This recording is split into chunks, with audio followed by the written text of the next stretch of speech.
Et la suite, c'est que nous allons faire connaissance avec des aventuriers varois, Philippe Sauve et Georges Nicolas. Ils nous racontent leur périple en Islande, durant lequel ils ont rallié le nord au sud de l'île. Voici tout de suite, C'est de l'info, le magazine d'information présenté ce soir par Florence Gau. RCF. C'est de l'info.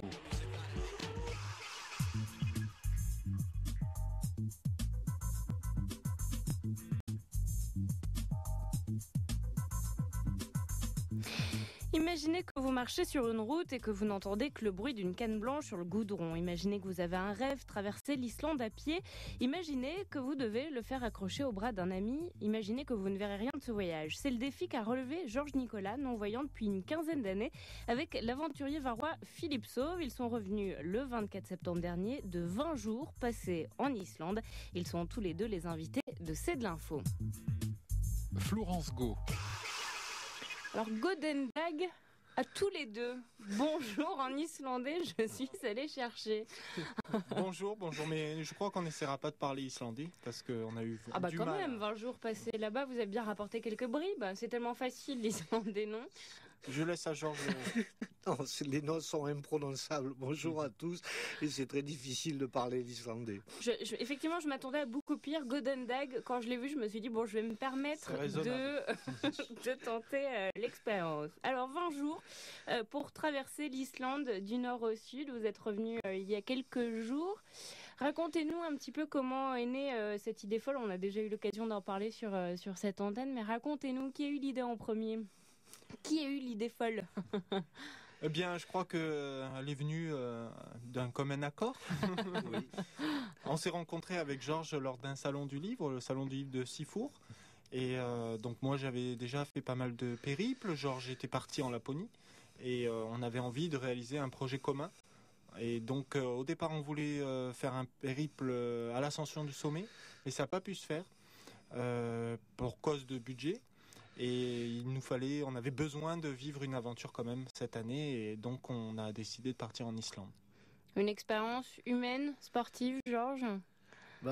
Au-delà de l'aventure sportive, c'est surtout l'aventure humaine et la complicité qui a pu naître entre Philippe et moi pendant ces 20 jours, parce que même si on se connaissait depuis quelques années, on n'était jamais vraiment partis ensemble autant de temps. Et quand on faisait des petites randonnées ici dans le Var, j'avais toujours ma chienne avec moi. Que là, donc, la loi islandaise ne permettant pas l'entrée sur leur territoire des chiens étrangers, donc c'est Philippe qui a dû me guider pendant toute la durée de ce voyage, et donc ça nous a encore plus rapprochés et on a vécu une aventure humaine hors du commun quand même. Alors, est-ce que Philippe a été un bon guide ? Oui, il a été un très bon guide. Georges a dit que j'ai obtenu mon diplôme. C'est ça. Alors c'est bon. Voilà, il a largement obtenu son diplôme pour guide de non-voyants, sans problème. Parce que donc Georges, il y a une quinzaine d'années, vous découvrez que vous avez une maladie rare et évolutive qui vous rend aveugle, et vous décidez quand même de réaliser tous vos rêves.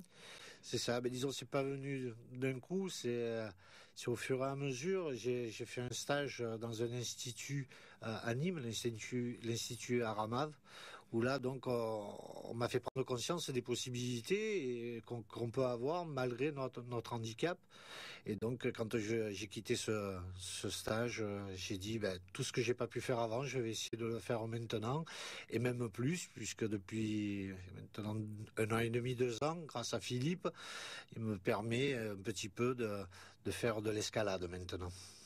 Alors, au premier contact, quand quand commence à germer l'idée, est-ce que vous vous dites c'est un pari complètement fou, on va pas y arriver Je me suis pas dit ça, non, franchement. Je me doutais qu'il allait y avoir des difficultés dans cette entreprise, et il y en a eu. Mais j'avais confiance, en fait. J'avais confiance aux capacités de Georges. Bon, j'avais confiance aussi aux miennes parce que j'ai l'habitude d'arpenter des territoires assez difficiles en franchissement. Là, il y avait une difficulté supplémentaire. Et c'est vrai qu'on a commencé notre périple avec beaucoup de doutes. On se demandait si on allait réussir à traverser l'Islande complètement à pied, parce que au centre de l'Islande, il y a une zone qui est quasi lunaire, où là on a eu une hésitation à s'engager, et on a réussi à trouver notre rythme au bout de quelques jours de marche, parce que c'était pas évident quand même que Georges me tienne le bras. Moi-même, ça me gênait dans la marche, dans la progression. Il a fallu qu'on trouve un équilibre commun. Et ensuite, surtout que vous partiez avec des sacs très lourds, hein. Oui. Donc non mais on n'était pas très bien entraînés, je crois, parce qu'on avait 20 kilos sur le dos. Et la première journée où on a réalisé 25 km, le soir on était complètement tétanisé musculairement. On pouvait même plus bouger d'un mètre, tellement on avait des douleurs musculaires. Georges en sourit, mais à mon avis vous avez moins rigolé sur le moment. C'est sûr, ça a été très difficile. Oui. Et vous, Georges, vous avez fait confiance tout de suite à Philippe, parce que, moi je me mets à votre place, Philippe, devenir les yeux de quelqu'un, c'est quand même un petit moment d'appréhension en disant surtout pour dire que je le laisse pas tomber et que. Disons que pour moi, je pense que c'était quand même un petit peu plus facile que pour Philippe, parce que Philippe n'a jamais guidé quelqu'un, alors que nous, en tant que déficients visuels, on est toujours guidé soit par le chien, soit par une personne. Donc automatiquement, on est obligé de faire confiance à la personne. Mais là, vous allez vraiment très loin dans un pays que vous connaissez pas. Je suppose que on perd ses repères. Donc ah oui, les repères étaient très difficiles, surtout qu'en plus tous les soirs, donc on changeait de camp. Le campement tous les soirs changeait. Donc Philippe devait m'expliquer aux alentours de la tente tous les obstacles qu'il pouvait avoir, et donc c'est vrai que les repères là c'était assez difficile, mais il fallait se les reconstruire tous les jours. Tous les jours. Bon, heureusement que dans la tente, c'est pas très grande, donc il n'y a pas de souci. Là, j'avais mes repères, il n'y avait pas de problème là-dessus. Mais c'est surtout à l'extérieur du campement. Des fois, c'était assez difficile. Et bon, Philippe pouvait pas m'accompagner non plus tout le temps. Donc là, il me guidait une première fois quand on avait monté la tente. Et puis après, j'essayais donc d'enregistrer, de mémoriser le trajet et avec la canne de pouvoir un peu me déplacer autour du camp. Puis alors, ce que vous nous disiez, Philippe, quand on vous a joint par téléphone, c'est qu'effectivement, vous vous rendiez compte que dès que vous vous éloignez et que vous regardez le camp et Georges, vous voyez bien que là, il y avait plus de repères. Il devenait immobile. Ce qui me surprenait, c'est que je faisais des images, donc je quittais le camp pour avoir des plans assez éloignés. Et je me rendais compte que dès que je m'éloignais, Georges devenait immobile devant le campement parce qu'il ne pouvait pas prendre le risque de s'éloigner trop loin. Et j'ai réalisé à ce moment-là, et c'est sans doute seulement à ce moment-là que j'ai réalisé à quel point il était quand même un peu dépendant de moi et que je devais l'accompagner jusqu'au bout du périple. Je ne pouvais pas l'abandonner sur la Lune. Donc du coup, c'est vrai que sympa de le ramener. sur le coup, c'est vrai. Donc ça a créé quand même une certaine fatigue psychologique de mon côté. Peut-être une petite, parfois des petits moments de lassitude. Je l'ai pas dit à Jo, ça. C'est l'heure de vérité. On découvre tout. Bon, ne me tapez pas après si vous apprenez des choses l'un sur l'autre après l'émission. Hein. Bon, il y avait ça, mais c'est normal. Je me disais, c'est normal après tout, parce que même quand j'expliquais à Georges, même quand on voyage avec quelqu'un qui est voyant dans une expédition, il y a des moments de grand bonheur collectif, et il y a des moments où on a envie de se retrouver aussi seul. Alors que là, à ce moment-là, c'est vrai que c'était pas possible finalement avec Jo. Mais c'était, moi, je suis parti en me disant que l'aventure serait l'aventure. Je verrais bien ce qui se passe. Vous avez quand même l'habitude de voyager seul, vous dans oui, je suis tous plutôt un solitaire. Ouais. Donc il y avait double défi. Et ça, vous l'avez ressenti vous aussi, Georges ? Un petit peu, mais je pense que finalement, il a fait abstraction de tous ces voyages qu'il a fait avant, en solitaire, et il s'est mis à fond dans ce voyage-là de guide, carrément. Mais il a fait un travail quand même énorme, parce que, comme il disait, il y a eu des passages, c'est vraiment lunaire, des cailloux partout, donc tout le temps, il était, attention, le caillou, alors il se déplaçait sur la gauche, donc quand je sentais mon bras, puisqu'il était de mon côté gauche, donc quand je sentais mon bras, qui s'écartait, donc je me rapprochais de lui, et puis quand il fallait aller à droite, pareil, il me poussait, là, à ce moment-là, donc c'est moi qui me décalais sur la droite, il me disait, bon, attends, on va monter, attention, donc ça a été quand même assez difficile, mais il s'en est vraiment bien tiré. Il avait de la chance de son côté, bon, après l'humour prend un peu le pas sur le quotidien de la marche, tout ça, parce que on finissait par parler un peu de la non-voyance de Georges, et je lui disais, t'as quand même de la chance de pas voir les immensités qui nous restent à franchir, parce que franchement, elles sont pas agréables. Donc on arrivait à se stimuler comme ça par l'humour. Oui. Et là où je suis content, c'est qu'on a réussi, donc après peut-être 10 jours, à vraiment s'installer dans la marche et à trouver notre rythme, comme je disais tout à l'heure, et surtout à devenir autonome, parce que sur le parcours, on a perdu toute connexion avec l'extérieur. On avait un panneau solaire qui n'a pas fonctionné, donc on n'a pas pu recharger nos batteries de téléphone. Ouais. Et quelque part, ça m'a arrangé, parce que ça nous a permis d'être coupés de tout et de vivre réellement plusieurs journées complètement autonomes dans ce décor où on attendait que la nuit tombe, que le jour se lève, on cherchait notre eau donc on était redevenu, on est allé à l'essentiel et on a passé là les 4-5 plus belles journées du voyage. Alors justement, racontez-nous un petit peu le parcours. L'idée, c'était donc de partir du nord de l'Islande et de revenir au sud et traverser à pied, tout simplement. Comment vous avez choisi l'itinéraire, Georges ? Disons qu'on avait discuté un petit peu, bien sûr, avant de partir. Et oui, le but de la traversée, c'était de rejoindre, donc, de partir de l'océan Atlantique Nord et rejoindre l'Atlantique au sud de l'Islande, faire le voyage de la mer à la mer. Voilà. Après, l'itinéraire, c'était en fonction aussi des sites qu'on pouvait traverser.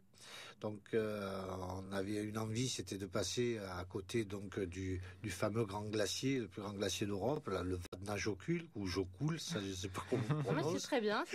Écoutez, j'avoue votre courage de vous lancer dans la prononciation, je l'aurais pas fait. Après, on était à côté aussi du fameux volcan qui est rentré en éruption donc au mois d'avril, où celui-là le nom est un peu plus compliqué, c'est le Eyjafjallajökull. Voilà, donc qui est toujours un petit peu en activité, puisque Philippe me disait que par moment on pouvait voir un peu de fumée qui s'échappait. Et puis on a dormi également au pied du volcan Hekla, qui là aussi c'est un des plus grands volcans d'Islande. Et d'ailleurs ils se faisaient du souci quand le premier est rentré en éruption, ils avaient peur que ça réveille les deux autres, puisqu'il y en a 3 côte à côte, et ils avaient peur parce que là les dégâts ont été beaucoup plus importants. Donc on voulait passer dans ces sites-là et puis rejoindre donc la mer du Nord, la mer du Sud. Et pourquoi l'Islande ? C'était votre rêve, Georges ? Pas spécialement mon rêve. C'est vrai que je suis plus attiré par les contrées froides que chaudes. Ouais. Donc, mais c'était un pays qui nous semblait assez sympathique. C'est un pays de glace et de feu, comme on dit. C'est pas des paysages qu'on aurait pu vivre ailleurs. Donc le choix là, c'est Philippe qui m'avait dit au départ, est-ce que tu seras intéressé par l'Islande ? Et de suite j'ai dit oui. Je crois que c'est une randonnée en septembre, parce qu'on l'a fait en septembre, donc c'est le début de l'hiver en Islande. C'est une randonnée abordable, puisqu'on en juillet, août, pas mal de gens font la traversée de l'Islande. Nous, ça a été un peu plus compliqué justement parce qu'il commençait à faire froid.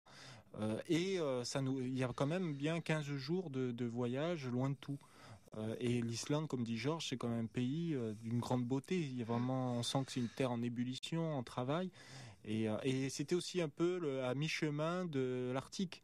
Donc nous deux, on est assez passionnés par ces régions-là. Georges aimerait partir au Groenland, passer un hiver. Moi-même, ça va mettre encore un autre défi. C'est peut-être une piste.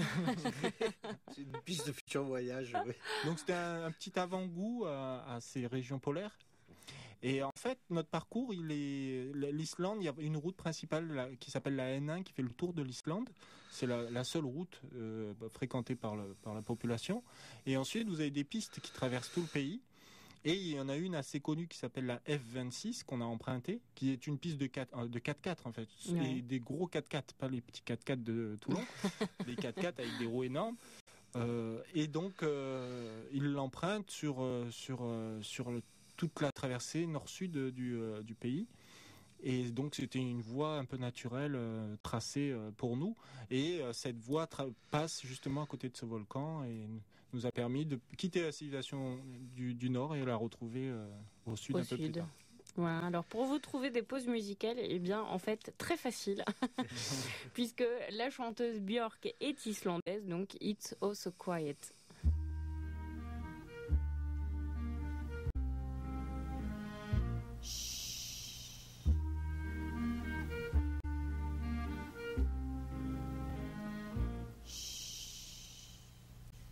it's over.